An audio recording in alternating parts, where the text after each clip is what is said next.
Lorsque le voyage alchimique touche à sa fin, il ne s'agit plus simplement d'une purification, ni même d'une illumination, mais d'une métamorphose complète. L'œuvre rouge ou rubédo incarne cette ultime transfiguration. L'individu autrefois écartelé entre matière et esprit parvient à une union totale, stable et souveraine. Ce n'est plus l'abandon de soi qui est en jeu, mais l'incarnation pleine de ce que l'on est devenu. Dans les phases précédentes, l'œuvre au noir avait engagé une descente dans les profondeurs de la matière et de l'âme, une décomposition du moi ancien. L'œuvre au blanc avait ensuite permis une remontée lumineuse vers une conscience apaisée, aérienne, dégagée des passions. Mais ce chemin n'était encore qu'une ascension préparatoire. L'œuvre rouge appelle un retour, non pas un recul, mais une réintégration, celle de l'esprit dans le corps, du feu dans la terre, de l'absolu dans la forme. Ce moment final est celui de l'équilibre suprême. Toutes les composantes de l'être, naguère séparées, s'unissent dans une fusion harmonieuse. Le feu intérieur, principe actif créateur solaire, ne traverse plus les filtres de l'eau ou de l'air. Il investit directement la matière. Cette alchimie intime donne naissance à un être pleinement éveillé, unifié dans sa chair même, désormais porteuse de lumière.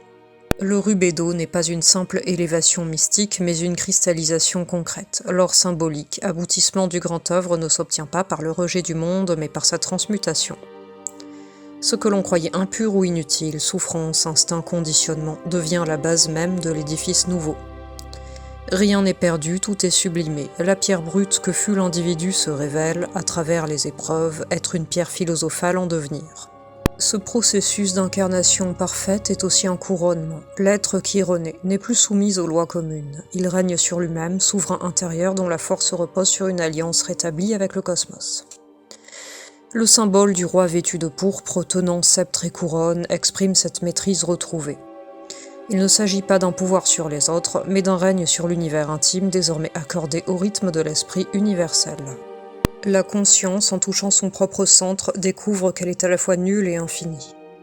Elle ne se distingue plus du monde, elle en est l'expression. Le macrocosme et le microcosme se reflètent parfaitement. Le corps transfiguré devient temple vivant, instrument de la divine présence.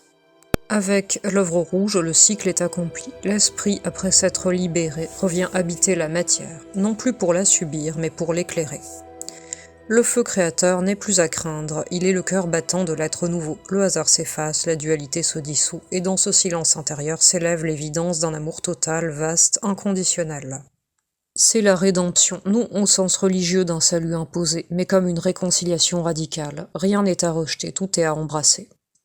L'œuvre rouge ne clôt pas seulement une quête spirituelle, elle ouvre sur une nouvelle manière d'exister. L'homme, enfin, est devenu ce qu'il était depuis toujours, un éclat vivant du tout.